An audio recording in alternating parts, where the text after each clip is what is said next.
Las opiniones vertidas en este podcast son de exclusiva responsabilidad de quienes las emiten y no representan necesariamente el pensamiento del canal. Bienvenidas y bienvenidos aquí a Revolución de las Conciencias, que se transmite a través del sistema michoacano de radio y televisión. Y yo estoy muy contenta de estar en este momento acompañada de, una mujer que se ha preparado mucho, que ha estado impulsando desde sus espacios educativos el tema de la inclusión. Y ¿por qué traemos un tema tan controversial el día de hoy, así como todos los temas que hemos traído? Pues porque es importante que usted reflexione, aprendamos, logremos tener mayor información de lo que significa en este momento actual muchos temas, como es el tema de la inclusión. Y yo estoy muy contenta de recibir esta mañana, por fin, después de mucho tiempo de no poder coincidir, pues a una mujer a la que yo le aprendo día a día. Pues ella es profesora en educación preescolar, ella es licenciada en... ¿Cómo se llama tu carrera? Educación especial. En educación especial. Con terminal en audición y lenguaje. Bueno, ese tema es muy interesante, lo tendremos que abordar en algún otro momento. También ella es maestra en pedagogía y actualmente pues ella concluyó el doctorado en políticas públicas, investigación e inclusión. Y hago este énfasis, aunque a lo mejor dije un poco revuelta el doctorado, pero es importante hacer este análisis de qué es la inclusión, porque a últimas fechas hemos escuchado más de la inclusión. Sin embargo, pues es un tema que tiene mucho tiempo que lo han estado abordando, y yo le doy la bienvenida a Julieta Hatsire Ábalos Ortiz, mi hermana, que además estoy muy contenta porque está con nosotras y con nosotros. Ella tiene mucho tiempo trabajando, entonces nunca tiene oportunidad, anda por todos lados, y anda en diferentes espacios educativos también. Entonces, tenerla aquí para mí es un privilegio. Gracias. Muchas gracias por aceptar la invitación y platicarnos qué es la inclusión. Pues muchísimas gracias primero por la invitación, me da muchísimo gusto estar contigo. Procuramos estar haciendo lo más que podemos proyectos juntas, o tenemos tardes de café muy ricos, y creo que es muy rico también estar hoy aquí compartiendo información, que como tú dices es un tema controversial, y yo creo que sí, tienes razón, es controversial porque falta mucho por saber ¿no? El tema de inclusión parece un término que está en el cunero, que es recién nacido, sin embargo trae una buena trayectoria, trae un tiempo muy largo. Yo te puedo hablar de algunos pedagogos que construyeron sus teorías pedagógicas a partir de un pensamiento de inclusión. Por ejemplo, Vygotsky con el socialismo, con esta perspectiva de la educación desde una postura muy social, ¿no? Ajá. Desde una construcción muy social. Para él era importante que de ese constructo social cupieran todos. Y en aquel momento se hablaba de un término llamado defectología, que tenía que ver con personas con lo que hoy conocemos con necesidades educativas especiales o capacidades diversificadas, que cabe señalar que de alguna manera todos pasamos por ahí en algún momento. Claro. ¿No?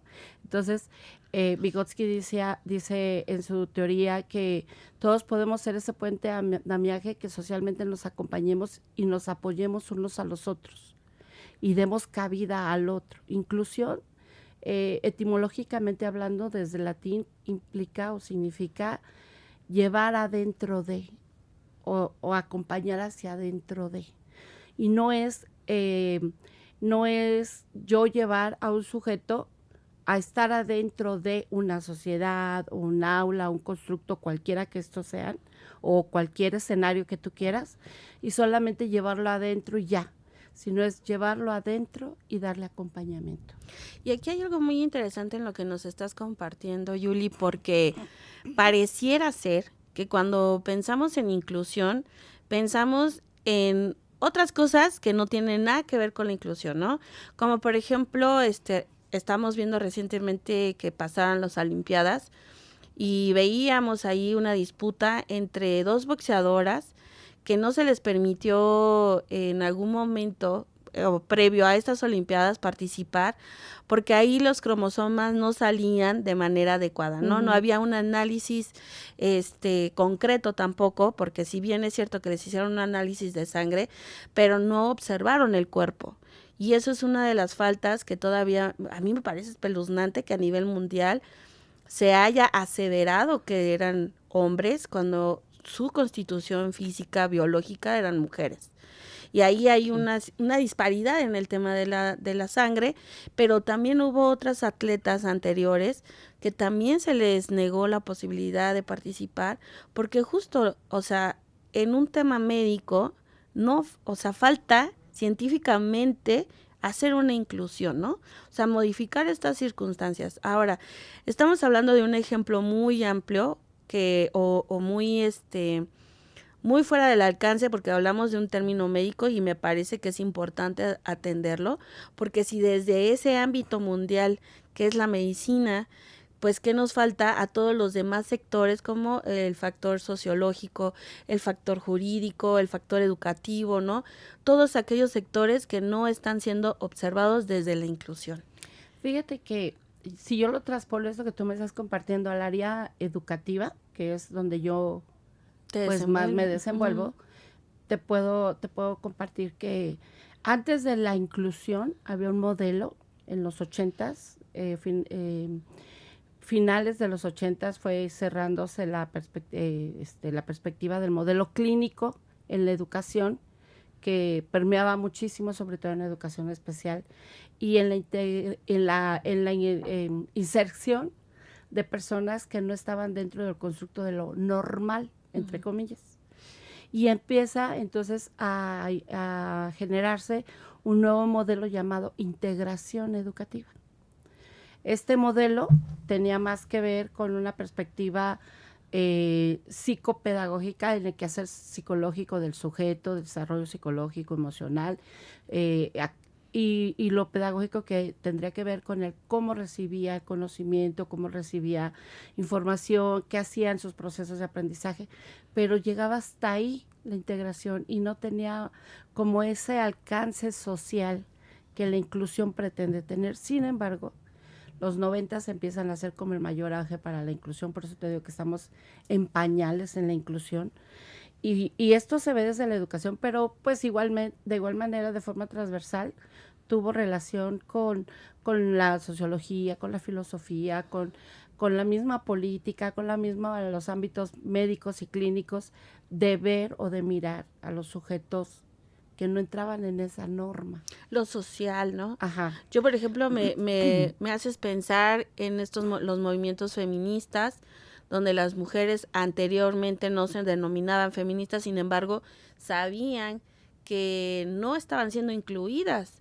Por ejemplo, y el momento histórico para muchas feministas es Olympia de Gouges, durante la Revolución Francesa, una mujer que, si bien estuvo en el proceso de la revolución, al momento de exigir que las mujeres fueran también contempladas en el catálogo de los derechos del hombre y de los ciudadanos, y que las mujeres no estaban contempladas, Olympia hace un movimiento social revolucionario contra la misma movimiento revolucionario francés, y entonces exige que las mujeres estén en ese espacio, ¿no? O sea, que sean tomadoras de decisiones, que sean mujeres o ciudadanas con derechos. Entonces, cuando hablamos de inclusión, yo también estoy pensando, por ejemplo, cuando yo estaba en la primaria, recuerdo muchísimo que tenía una maestra, era una directora, que a los niños que estábamos haciendo despapalle y medio, y esa era una de ellas yo, ¿no? Que terminaba las actividades y yo ya estaba molestando a medio mundo. Claro, porque pues nadie se dio cuenta o nadie había dado atino a que vemos personas con una mente divergente, ¿no? O sea, somos diversos o, como decía el autor que acabas de nombrar, somos defectuosos. Y entonces, pues terminaba yo en la dirección, encerrada junto con otros compañeros y compañeras también de diferentes grados, donde nos ponían películas horribles, así nos regañaban espantoso por ser diferentes. Entonces, esto que tú estás comentando pareciera ser que lo tenemos tan normalizado, porque tenemos a niños, a niñas a las que se les dificulta las matemáticas, se les dificulta leer, se les dificulta el aprendizaje en el espacio escolar, y bueno, pues desafortunadamente las familias que no saben de esto, no saben de lo que tú nos estás platicando el día de hoy, Yuli, generan violencia hacia sus hijas e hijos, ¿no? Y entonces empieza la circunstancia de violencia verbal, donde les dicen, ay, es que eres un burro, no sabes nada, o eres una tonta, mejor ya ni estudies. Y luego todas esas circunstancias que se van diciendo, enunciando, terminan por atacar a una infancia de manera tan terrible, pero creo que esto que tú nos compartes, tenemos que también las familias entrarle al tema.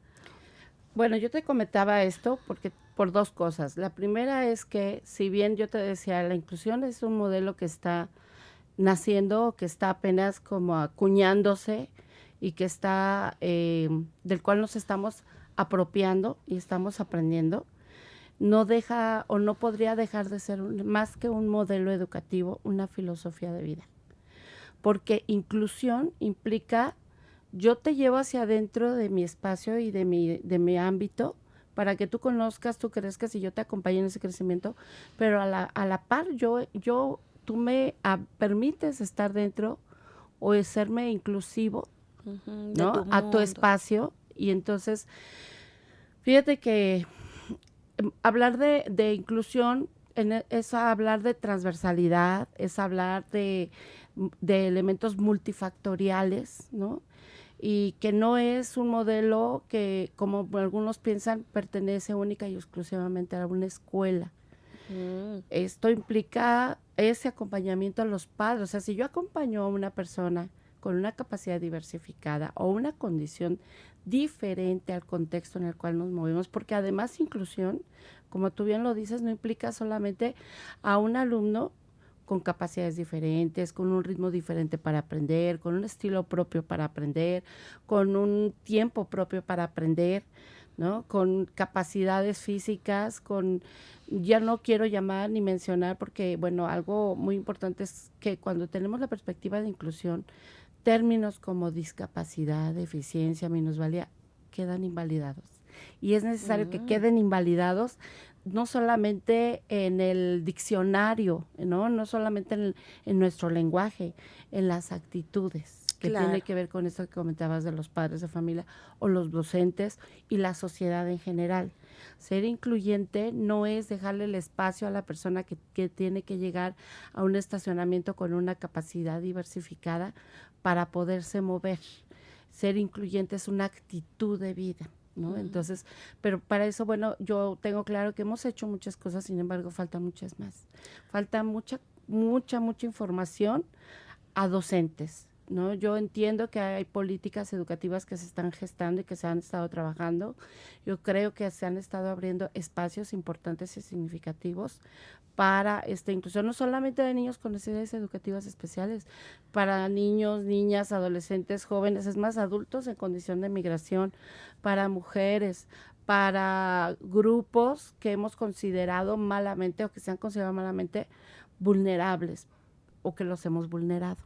Porque justo ese es el objetivo de la inclusión, evitar y trabajar en sociedad, porque la inclusión, yo no podría decir que es un logro si trabajo por ella dentro de una institución, llámese escuela, llámese un hospital, llámese hasta una organización no gubernamental, cualquiera que ésta sea, si no la trabajamos de manera transversal, si no estamos todos como en el mismo nivel, en la misma vibración, podríamos decir, ¿no? Pensando y hablando acerca de que todos somos diferentes. La diversidad somos todos. Y fíjate, esto que comentas, respecto a lo que la inclusión debe de ser en términos, por ejemplo, de una política pública. Creo que pues los estados, o sea, cual sea, tiene muchas deudas, ¿no? Pensando en los pueblos originarios, Ajá. tiene muchas deudas. Ahorita comentabas el tema del hospital y yo recuerdo hace muchos años tuve la oportunidad de ser coordinadora de uno de los talleres de empoderamiento para mujeres campesinas e indígenas a través de la Secretaría de la Mujer en el 2010, me parece, 2009. Y fuimos a Uruapan a llevar este proceso. Y en Uruapan las mujeres indígenas que fueron a este espacio de taller nos externaban que justo en el hospital regional en el que ellas pues tenían que acudir para ya sea un proceso de parto, ya sea un proceso médico, que las obligaban previo a la atención a limpiar los espacios, a hacer como faenas de limpieza, etcétera, para ganarse la atención médica, ¿no? Pero además las obligaban a aprender español para poderse comunicar con los médicos y médicas o con las enfermeras que les atendían. Sí. Enfermeras porque no habían enfermeros en ese tiempo, no por una cuestión de discriminación o de no inclusión, ¿no? Entonces, yo recuerdo este diálogo que tuvieron las mujeres con nosotras como autoridad, ¿no? Que les estaba prestando un servicio. Y recuerdo que en ese momento me quedó clarísimo que la inclusión, bueno, de hecho en el 2009 todavía no hablábamos de inclusión, hablábamos de equidad, y entonces pues a mí me quedó clarísimo que ahí en estas comunidades no había equidad, ¿no? O sea, los servicios públicos, los servicios que son para la población, no eran gratuitos, no eran dignos y además pues eran condicionados. Entonces eso me parece sumamente grave. Y ahora llevemos este ejemplo, por ejemplo, a una escuela donde desafortunadamente las maestras y los maestros, entendiendo que tienen muchos procesos que atender, capacitaciones, etcétera, bueno, también nos encontramos con que no tienen la capacidad de atender a una infancia diversa. Fíjate que la inclusión en un inicio se decía, bueno, se trabaja entonces para eliminar barreras de acceso, ¿no? Que es uno de los objetivos de la inclusión. Barreras de acceso para que los niños, niñas, y adolescentes y jóvenes estén inmersos en una escuela. Entonces, lo voy a escribir, ahí está sentado y yo ya cumplí. Cuando la realidad es que la inclusión implica muchísimas cosas más, ¿no? Desde conocer la lengua materna de las y los alumnos, conocer sus costumbres, sus usos y costumbres, estar involucrados con los derechos de los niños, las niñas, adolescentes a nivel nacional, saber qué hacer y cómo resolver con el municipio y con otros organismos gubernamentales y no, para poder satisfacer necesidades de infraestructura. Y al interior del servicio los docentes, pues medir nuestros alcances, hacer una autoevaluación y darnos cuenta con qué sí cuento para atender a mis alumnas y mis alumnos. ¿Qué me hace falta? Me llegó un niño con un diagnóstico de espectro autista. ¿Qué voy a hacer con respecto a? Tengo un niño que está diagnosticado con TDA. ¿Cuál es la manera más acorde para tratarle? Atiendo a un niño que viene en condición de migrante. ¿Cuánto tiempo va a estar conmigo? ¿Cuánto tiempo se va? ¿Cuál es su historia de vida? Es más, inclusión implica conocer sí o sí a los alumnos. Hoy por hoy, yo celebro que se ha sido muy tomado en cuenta muchos elementos de lo que estamos platicando en la nueva escuela mexicana. ¿Se venía trabajando desde antes? Sí, se venía trabajando desde antes. Nos falta muchísimo, pero creo que cada vez, fíjate, yo tuve oportunidad hace poco de dar uno de los talleres que he dado para formación continua del magisterio a educadoras de zona indígena. y hablábamos, bueno, el tema era estrategias de inclusión en nivel preescolar. Y me contaban las educadoras del Estado de México que han crecido mucho una parte de la población, porque han creado muchas fábricas y llega mucha gente de Toluca y de otros lugares del Estado de México. Del oro. Y entonces ellas decían, nosotros también hemos tenido que aprender a ser incluyentes. Uh-huh. Y no regresar con la misma moneda con que hemos sido tratados. Entonces, esto abre muchísimo las posibilidades, ¿no? Y a mí me emociona, porque la verdad es que hablar de inclusión y trabajar por la inclusión, para la inclusión y con una perspectiva incluyente, nos va a poder servir para erradicar prácticas de exclusión, de discriminación, de no tolerancia, ¿no? De segregación. De segregación. Y esto obviamente considero que va a tener un impacto no solamente en minimizar o en bajar posiblemente las estadísticas o porcentajes de deserción escolar, que tiene, no toda la deserción escolar tiene que ver con condiciones económicas. Claro. Yo recuerdo haber tenido alumnos en un proyecto que tuvimos en la Ciudad de México con el Tecnológico del ITGAM, donde trabajamos con una propuesta de inclusión para estudiantes de medio superior y superior, donde entrevistando a jóvenes y chicas que estaban dentro de la institución, querían desertar de las ingenierías porque el ambiente era totalmente intolerante para ellos, porque el trato que recibían, ya fuera por algunos de la institución, en la área administrativa, por algunos docentes o por compañeros, era totalmente indigna. Entonces, tenemos que trabajar por una perspectiva de inclusión para tener una vida digna, de calidad y una educación de calidad. Fíjate, entonces esto que tú nos estás compartiendo me parece muy importante y revelador, porque pensábamos anteriormente que, bueno, el tema de la inclusión solamente se daba en un espacio educativo. Hoy nos estás diciendo que no, que esto es un tema que tenemos que trascendentarlo hacia adentro y luego hacia afuera, ¿no? Y hacia todas las personas que nos rodean. Pero entonces a mí ya me queda una pregunta que me parece forzosa hacerla, y es, ¿qué impacto va a tener la inclusión en la vida social de México, en la de las morelianas y los morelianos en Michoacán? ¿Cuál es el impacto realmente de empezar a sumar esta filosofía de inclusión en nuestras vidas? Yo creo que si la asumimos con la responsabilidad que es y con la conciencia que implica, vamos a poder construir mejores sociedades. Vamos a poder construir mejores escenarios para los niños y las niñas en formación. Vamos a poder construir mejores ambientes de comprensión para los adolescentes y las adolescentes que pasan por es una etapa de crisis. Uh-huh. Y se van a sentir más arropados, más comprendidos, que es lo que generalmente sucede en esta etapa.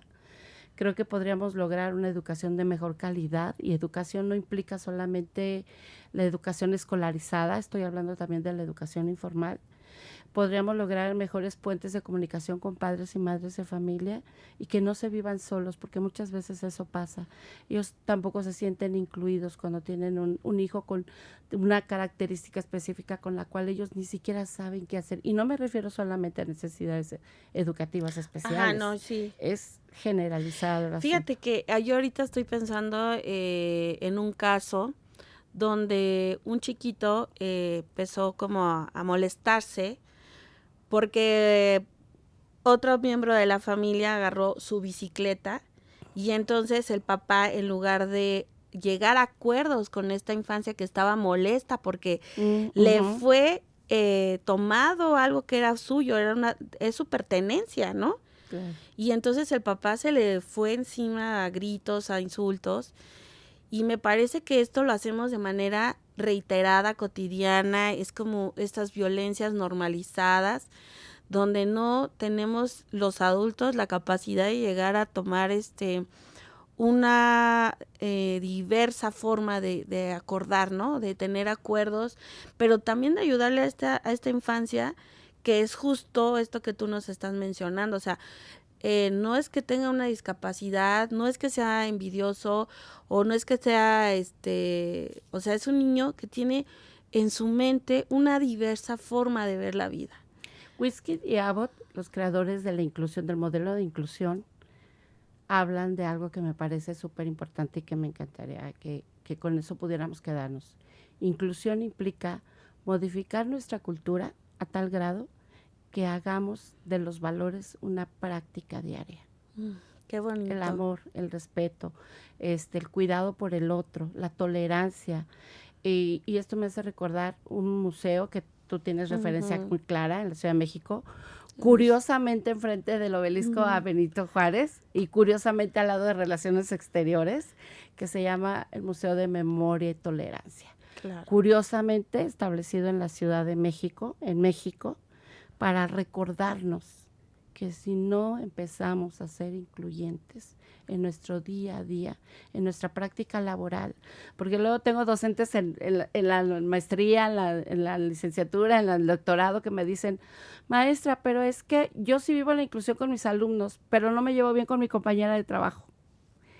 Si no somos y no trabajamos por una perspectiva y una cultura de la inclusión, entonces solamente estamos cayendo en el cliché, en la moda. Y inclusión tiene que ser más allá que una mera moda, que un mero cliché, tiene que ser una filosofía de vida. Qué bonito esto que nos compartes y con lo que cerramos esta reflexión de qué es la inclusión.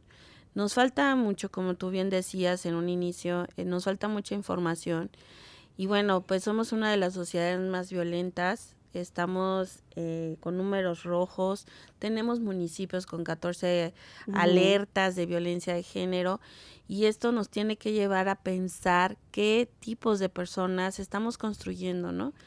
Qué valores estamos fomentando en nuestras casas, qué valores estamos fomentando hacia afuera, que estamos sosteniendo. Porque yo escucho música y escucho cosas aberrantes y dicen, bueno, pues es que es música, esto es arte, no, es apología del delito, ¿no? Es una apología a esas violencias que se viven y que viven día y día niñas y niños y adolescentes, mujeres, personas adultas mayores. Y bueno, esto que nos dejas, Yuli, esta reflexión de qué valores vamos a sumar en nuestra casa y vamos a restar también en ella. Yo les invito a buscar más información sobre qué es la inclusión, porque no es un tema solamente de respetar a las personas con una diversidad sexual, o a las personas con una diversidad divergente, o a las personas con ya no se dice discapacidad, No, ahora ¿cómo se dice? Capacidades diversificadas. Capacidades diversificadas. Y sobre todo, mira, por ejemplo, cuando vamos a construir en la banqueta, que ese es el pedacito que también nos toca construir, pensemos en todas las mujeres, hombres que requieren transitar esa banqueta. ¿Qué tipo de personas la transitan? Exacto. Bien, pues agradecerte, Yuli, tu tiempo de estar con nosotros y nosotras en este programa. Recuerden que Revolución de las Conciencias se transmite cada una vez a la semana. Entonces, si tienen alguna información, algún tema que ustedes quieran que compartamos, que investiguemos, que estemos al día a día, por favor, háganoslo saber, con muchísimo gusto les vamos a leer. Y bueno, pues yo les agradezco mucho que nos hayan acompañado, agradezco a mis compañeros de en cabina, mi compañera Betty, que todos los momentos en los que nos toca venir a grabar, siempre atenta, con muchísimo cariño. Y bueno, yo soy Tzitziki Ábalos, y recordarles que nos sigan, por favor, sigan también al Sistema Michoacano de Radio y Televisión, y denle clic a todas las participaciones que tenemos. Muchas gracias.